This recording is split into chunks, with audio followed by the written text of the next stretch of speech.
Boko coaching একাডেমীত APSC আৰু এডিআৰইকে ধৰি উচ্চ শিক্ষাৰ প্ৰশিক্ষণ শুভাৰম্ভ।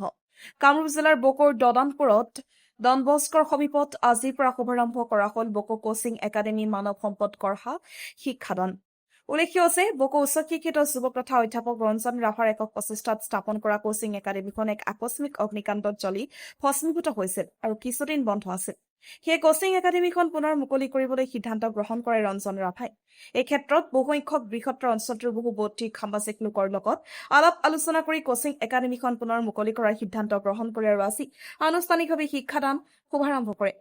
আজি এক মাংগলিক পৰম্পৰাৰে বকো কোচিং একাডেমীখন শুভাৰম্ভ কৰে বকোৰ বিশিষ্ট শিক্ষাবিদ অৱসৰপ্ৰাপ্ত অধ্যক্ষ লক্ষ্মীকান্ত শৰ্মাই।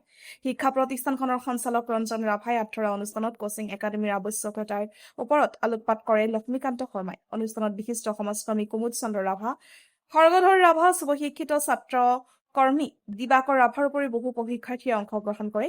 ইফালে বকো কোচিং একাডেমীত উচ্চ মাধ্যমিক উচ্চতৰ মাধ্যমিকৰ পাঠদান চলি থকাৰ পিছত আজিৰ পৰা এপিএছচি আৰু এডিআৰই পাঠ্যক্ৰমৰ প্ৰশিক্ষণ শুভাৰম্ভ কৰা হৈছে বুলি জানিবলৈ দিয়ে সঞ্চালকে। News desk report Luitporia voice.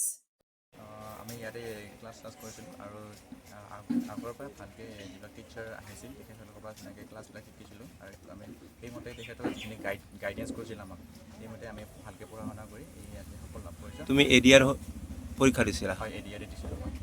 এপিএছচিৰো student আছে আজি?